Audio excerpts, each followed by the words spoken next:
There are two more strange consonants to go, the letter S and the letter Z. The letter S has two possible sounds. They're pretty easy to remember. The first sound is heard in the English word sister and the Italian word si. This sound is made when the S is before a vowel at the beginning of Italian words. The S sound is also seen when used in combination with unvoiced consonants like SC, SP, SQ, SS, ST, and after R. There's one more sound that the S makes in Italian. The second S sound is like the SE in the English word pose and the Italian word rosa. It sounds a lot like the English Z. You'll make the second S sound when the S is between two vowels or used in combination with a voiced consonant like the SB, SD, SG, SL, SM, SN, and SV. Now for our last consonant. The letter Z will wrap things up for us. The Z has two possible sounds.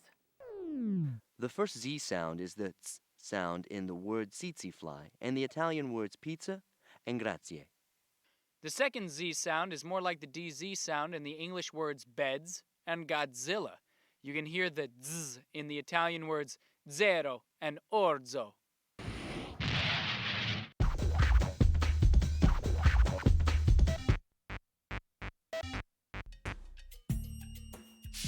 For the most part, Italian consonants aren't all that different from English, but there are a few exceptions and some special combinations.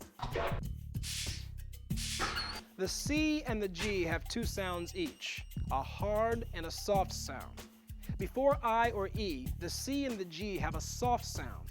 The soft C is pronounced like the sound in cello, and G is pronounced like the sound in giant ginger ale.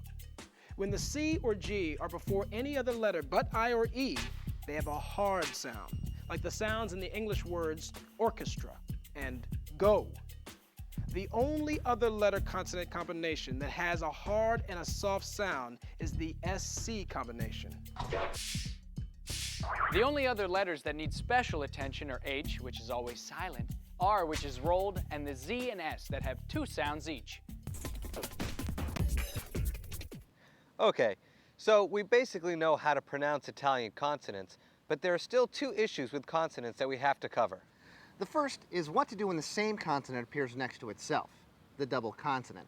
The second is how to pronounce a few strange consonant combinations. Let's start out with the double consonants. If you double a consonant, pronounce it by pausing briefly on the first consonant sound before moving on to the next. It's harder to explain than it turns out to really be, so let's just jump into some examples. Listen to the distinction between the words with single consonants and double consonants. If you forget to pronounce the double consonant, you may end up saying a completely wrong word. Casa, cassa. Casa means house, but cassa means cash register. Sete and sette. Sete means thirst, while sette means 7. Did you hear the difference? There are 4 double letters that could trip you up: ZZ, RR, CC, and GG. They're the irregular double consonants. Let's start with words that have the ZZ combo. The single Z sounds no different from the double Z. If you listen carefully, you'll notice that the single Z already has a double consonant sound. There's no need to change the pronunciation when you have a ZZ. Listen closely to these single and double Z words. azione, pizza, orzo, mezzo. So just remember that there's no difference between the single and double Z sound. On to the double R. You've already been prepped for the next one. The letter R can be an interesting one for English speakers. Ricotta! Having a double R adds more drama to the R. Single R's are flipped and double R's are rolled. Here's what we mean.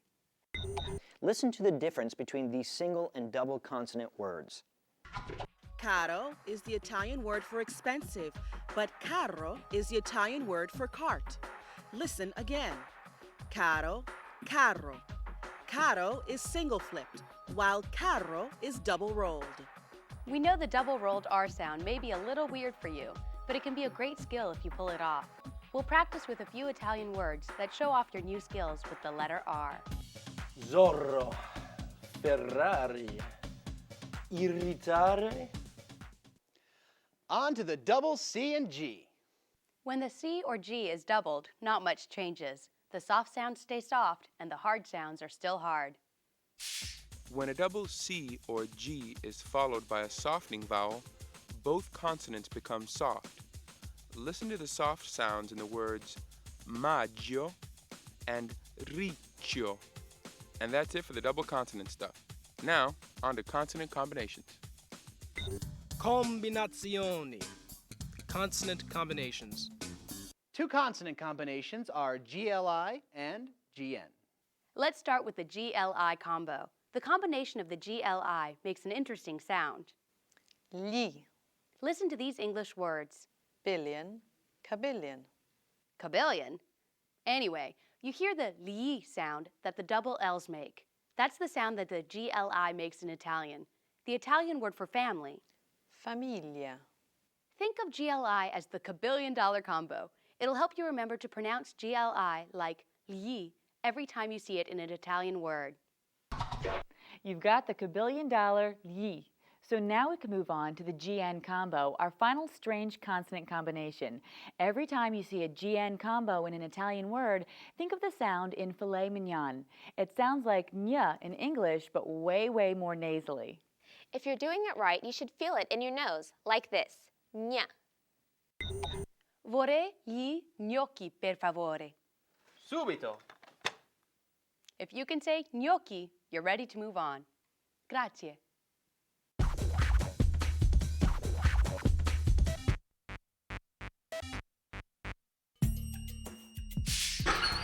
Any consonant in Italian can be doubled except the letter Q. You pronounce the double consonant by pausing briefly on the sound of the first consonant before moving on to the second. If you forget to pronounce the double consonant, you'll say the wrong word. There are two other really strange consonant combinations, GN and GLI. GN sounds like nya, as in filet mignon, and GLI sounds like li, as in kabillion. Section E, stress, cadence, and the accento. Stress and cadence. Sounds strange? Don't let the terminology scare you. We use both stress and cadence a kabillion times a day when we speak English. Here's the deal. Words can be broken down into syllables. You know, like the English word bar-bear-e-an. Barbarian, for example. It has 4 syllables. Bar, bear, e, and an. Now when we pronounce a word, we emphasize one syllable more than the others. Barbarian is stressed on the second syllable. If you put the stress on the wrong syllable, you'd sound pretty weird. Could I have some more cinnamon for my cappuccino? Getting the stresses right is just as important in other languages as in English. You're in luck, though, because it's pretty easy in Italian. Most Italian words are stressed in the same place, on the next to the last syllable. Minestrone has 4 syllables. You can hear that the stress is on the stro, the next to last syllable. Minestrone. How about penne? The stress is on the first syllable, but since this is a 2-syllable word, the first syllable is also the next to last syllable. So, our rule holds up. Check out some other words that are stressed on the next to last syllable. Mozzarella. Allegra. Don Giovanni! Most Italian words have the stress on the next to the last syllable. So let's make sure you're comfortable with how it sounds. Let's check out a few more examples. Forte, stiletto, and concerto. By the way, a final io or ia is considered a single syllable with regular stress sound, like mafia and silenzio. So the norm is that you stress the second to last syllable in Italian words. Sometimes the stress is irregular with the stress on the last syllable. When a word's stress falls on the last syllable, an accent is put on the last letter to tell us it's stressed. An accent is a funny little symbol that indicates stress. Perché café, libertà, and così are examples of words that are stressed on the last syllable. Each of these words has an accent on the stressed last letter. The norm is that Italian words are stressed on the second to last syllable. You already know one case where that rule does not apply, words that have an accent on the last letter. This accent is used to remind you that the stress has changed to the end of the word. Now, in some weird words, the stress is on a wacky syllable, and there's no rule for when this happens, so you'll just have to memorize it. But hey, don't stress. Words like magnifico and telefono are rule breakers. They don't follow the rules and stress the next to last syllable or give us an accent mark to tell us to stress the end of a word. You'll just need to learn these irregularly stressed words as you learn new vocab. Like we said, don't spend too much time worrying about it though. If there is no accent, it's always a good guess to stress the next to last syllable. If you're wrong, your teacher or another Italian speaker will correct you, knowing that you knew the rules and made an educated guess. Now that you know your ABCs, pronunciation, and how to correctly stress words, it's time to put those words together to make sentences. Just like there's a right way to stress words, there's a right way to stress sentences. It's an easy concept, so we're going to sum it up for you in just a few seconds. Cadence is how we pace our words when we speak. In English, we tend to make a lot of stops between our words. It's not generally that hard to tell when one word ends and another begins. 4 out of 5 stenographers agree it's pretty easy to hear the spaces between words in English. Italians sound very musical and flowy, even when they speak their everyday language. Yeah, did you notice that Italians don't really stop between their words? They seem to float from vowel to vowel. Ho le scarpe nuove. Vedo che hai le scarpe nuove. Hoss aiuta quando decido quale scarpe comprare.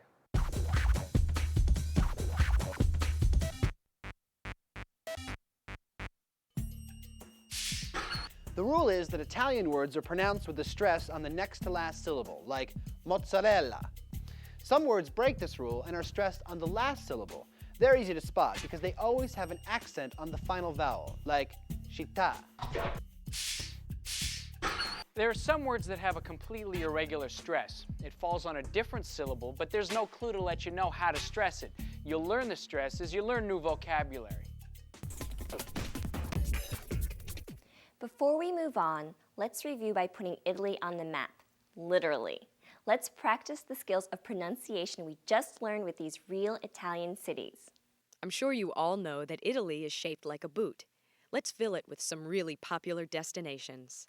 Roma, Napoli, Genova, Milano, Venezia, Bologna, Firenze. Pisa. Ciao, Italia!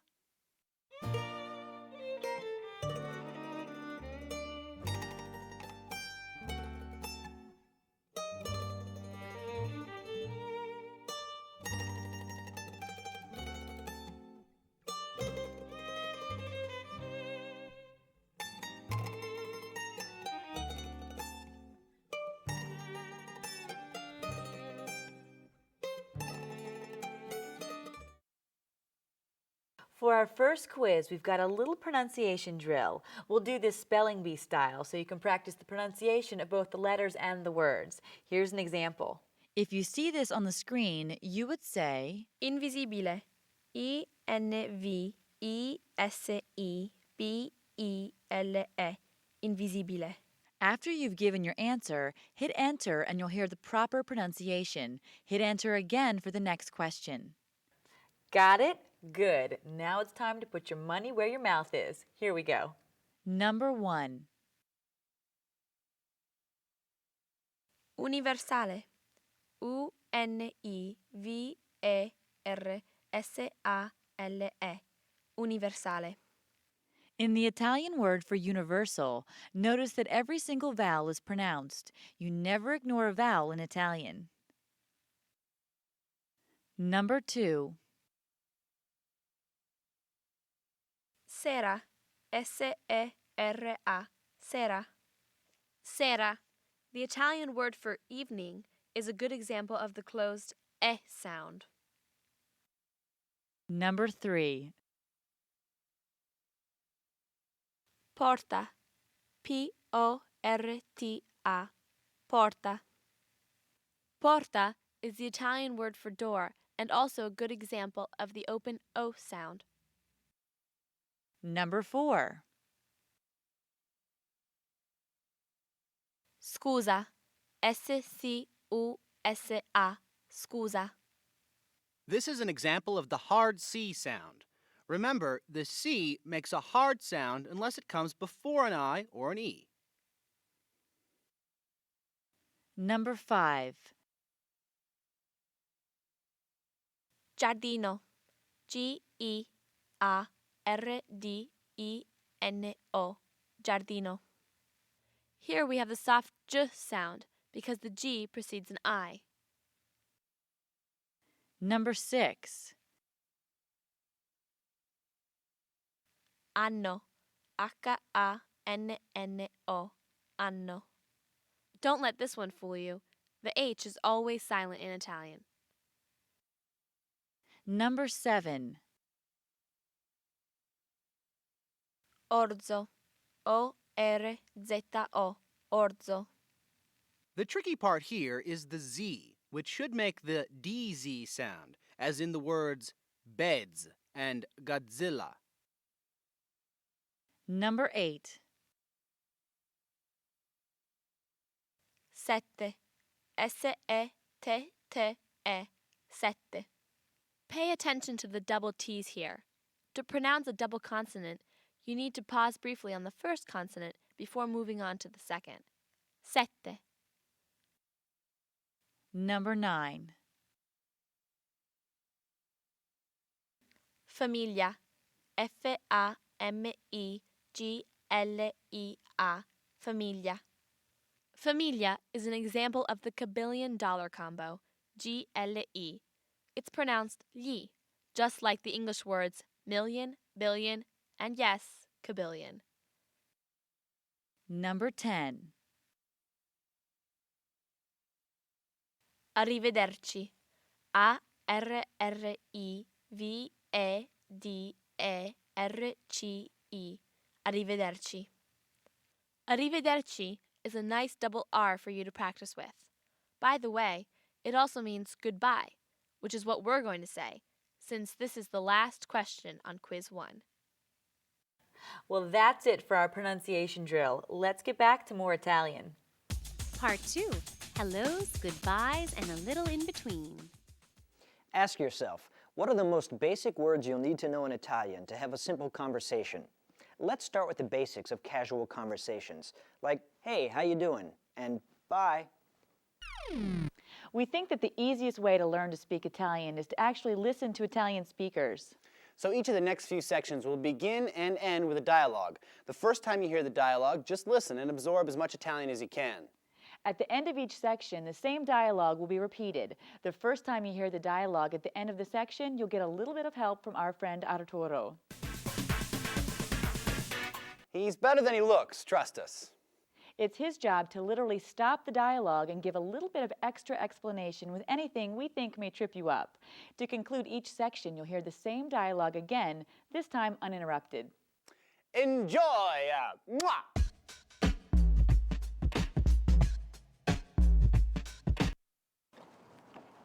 Ciao! Ciao! Come stai? Benissimo, e tu? Bene, grazie. Ciao! Ciao! I know this dialogue is mostly gibberish to you right now, but after this first section, you'll breeze right through it. Section A. Casual Italiano. In Italian, one little casual word means both hey and bye. This is Italian Talk with Andy. Ciao is probably the Italian word you'll use the most. Painless, huh? Remember, you can use it for hi and bye. You can use ciao with personal greetings for friends. It's a casual greeting for family, people close to you. It's not very formal, though. We'll get to that later on. Ciao. Wouldn't you like to learn something else other than ciao? Ciao.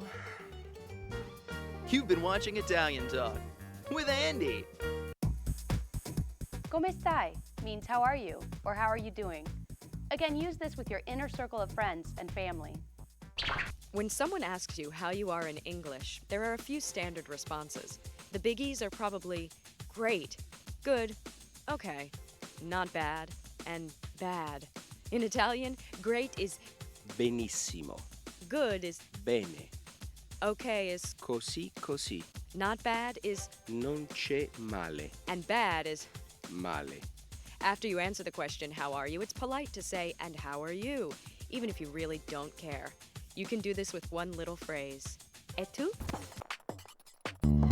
Let's see how these new phrases work in our dialogue.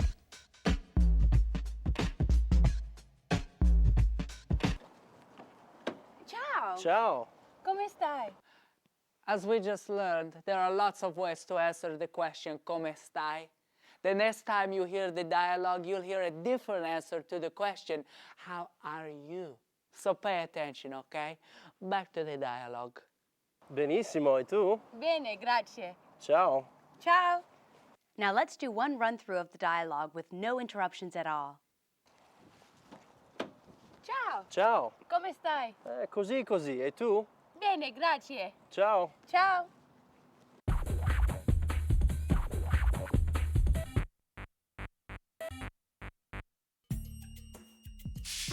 Most casual conversations start off the same way in Italian and English. Hello is ciao. How are you is come stai. There are 5 basic responses to come stai. In Italian, great is benissimo, good is bene, okay is così così. Not bad is non c'è male, and bad is male. So now that we've learned the basic hellos and goodbyes, we're going to take it a step further. The Italian language, just like English, has different greetings that are appropriate at different times of the day, like good morning, good afternoon, and good evening. Section B, more hellos and goodbyes.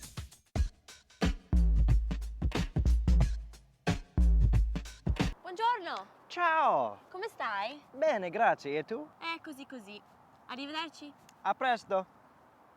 If you want to show off and say a greeting other than ciao, we've got you covered. We'll throw in a good morning and good day for the proper chaps among you. Let's start with the greetings. These are basic. If you find yourself yearning to say good morning, buongiorno would be a great way to do it. If you wanted to say good afternoon, you would say buonasera. Buongiorno is used from the time a person gets up in the morning until the afternoon, usually around 3-ish. For the rest of the day, we say buonasera. When you use ciao to say goodbye, it's kind of like saying later in English. It's really casual. But if you want to fancy it up and say good night, goodbye, or see you soon, your overachieving deserves praise. If you find yourself at the end of an evening and want to say goodnight, buonanotte will do the trick. Buonanotte. So now you have ciao, a really informal goodbye, and buonanotte, a normal way to say goodnight. A fancy goodbye, I'm sure you've heard before, is arrivederci. A really conversational way to part in English is to say, see you soon. Italians have a way to say this too. It's a presto. Let's take another look at our dialogue we've learned so far. It should make more sense to you now. We're going to go through it 2 times. The first time, Arturo will stop and point out some important things for you. Buongiorno! Ciao! Come stai? Bene, grazie. E tu? Grazie in Italian means thank you.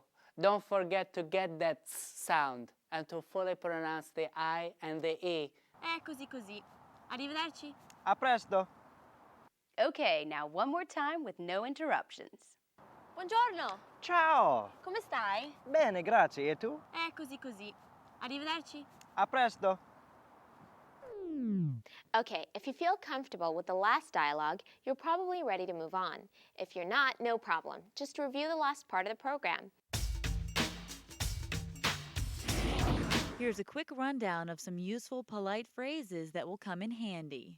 Per favore is please, and so is per piacere. Si grazie is yes, thank you, and no grazie is no thank you. Prego is you're welcome, but prego is excuse me, and mi dispiace is I'm sorry.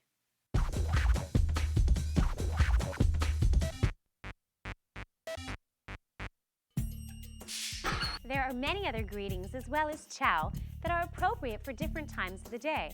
Buongiorno is the greeting that is used from morning till around 3 p.m. in the afternoon. Buonasera is used for the rest of the day. A final goodbye in the evening is buonanotte. So now you know how to say your hello and goodbyes and a little in between. But what if we don't know someone's name? It's time to make our conversations a little more sophisticated with questions like, what's your name? And do you speak Italian? And lots more useful stuff. Section C. Hey you. Ehi Tu.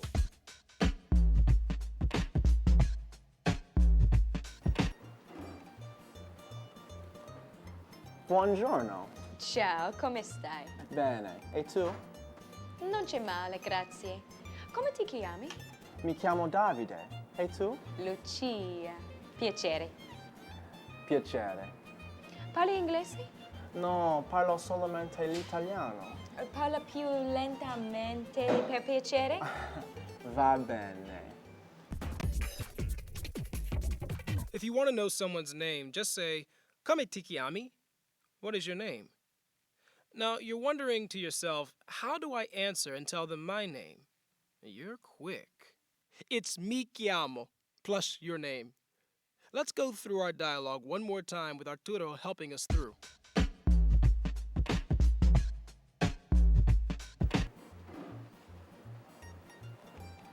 Buongiorno. Ciao, come stai? Bene. E tu? Non c'è male, grazie. Come ti chiami? Mi chiamo Davide. E tu? Lucia. Piacere. Piacere. Parli inglese? This is a question you'll need to know. Parlo inglese is how you would ask someone if they speak English. No, parlo solamente l'italiano. In this case, Davide could only speak Italian. No, parlo solamente l'italiano is the phrase that is used to say, no, I only speak Italian. Parla più lentamente, per piacere? Because Lucia speaks only a little Italian, she is sure to ask Davide to speak slowly. Parla più lentamente means speak slowly. Va bene. Okay, that should have cleared up any problems with the dialogue. Here it is, uninterrupted.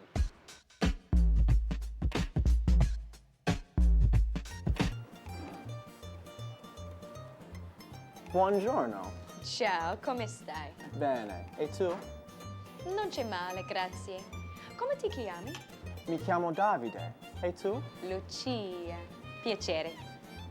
Piacere. Parli inglese? No, parlo solamente l'italiano. Parla più lentamente, per piacere? Va bene. Section D. Formal hellos and goodbyes. Listen carefully to this next dialogue. You may notice some familiar words that have unusual twists. Take note of these words. You'll see what we mean. Check it out.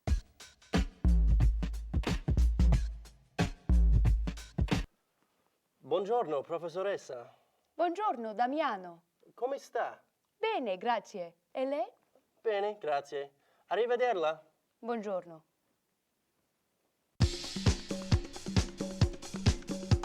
We told you that you couldn't use ciao with everyone. Now it's time to tell you who we address formally and how we go about doing it. This was your first example of a formal Italian conversation. We'll explain why this is so important. Really, it's just a cultural difference. Italians address people they don't know very well slightly differently than they do their friends. This idea is a little strange to us. English speakers are generally a little bit more casual. Think of it this way. The way you speak around your best friend is much different than the way you speak around, well, anyone, except people who, like your friends and family, know your deepest, darkest secrets. Like the time you went to school in your pajamas, but you didn't know you had your pajamas on? Anyways, Italians are only casual with those who know them well enough to embarrass them in public. And I had to tell you, I was like, dude, you got ducky pajamas on. And it's like, can we pick a better time to talk about this? 11th grade. Italians are casual with a much more limited group of people than we are. As a general rule, Italians are informal with people who they know really well, like family and friends, and formal with everyone else. Young people can be informal with one another, even if they're just meeting. You only have to make tiny changes from your normal conversation to make what you're saying formal. That's probably why the dialogue at the beginning of this section sounded pretty familiar. When you're greeting a professor, you would probably not want to say ciao. Remember, that basically means hey. Instead, try using any other greeting we learned, like buongiorno or buonasera. To say goodbye, you would use the term arrivederla. Okay, that's the formal hello and goodbye. But what about how are you? When speaking formally, instead of come stai, we say come sta. If you find yourself in a room full of strangers and you would like to know someone's name, come si chiama would be okay. You need to be more formal because you don't know the people. Remember, you can only be casual with people you know really well. That's just a little different than the casual come ti chiami you would use with personal friends. You see, the world's not all that different. We can get snack food anywhere. Not exactly what I imagined of Italian food. Hey, let's try out our new terms. These people at home, they're not our close friends or family, so we can try out the 3 new terms that we learned in this section. Come sta? That is formal for how are you? Would you like some tea? Arrivederla.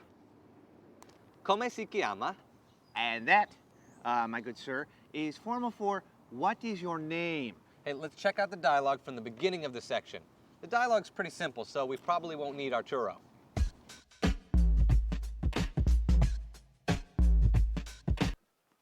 Buongiorno, professoressa. Buongiorno, Damiano. Come sta? Bene, grazie. E lei? Bene, grazie. Arrivederla. Buongiorno. Another way the Italian language shows formality is with titles. Let's learn a few. Section E, formality and titles. Titles are words like Miss, Mrs., Mr., or Professor, words we use to address people we don't know well. Although we have these titles in English, we don't use them nearly as much as the Italians. Buongiorno, dottore. Ah, buongiorno signorina. Come sta? Sto bene, e lei? Così così.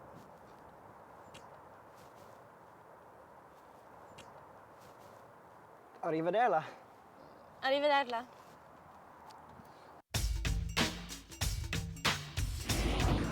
In most English-speaking countries, when we want to greet someone, we usually say, Good morning.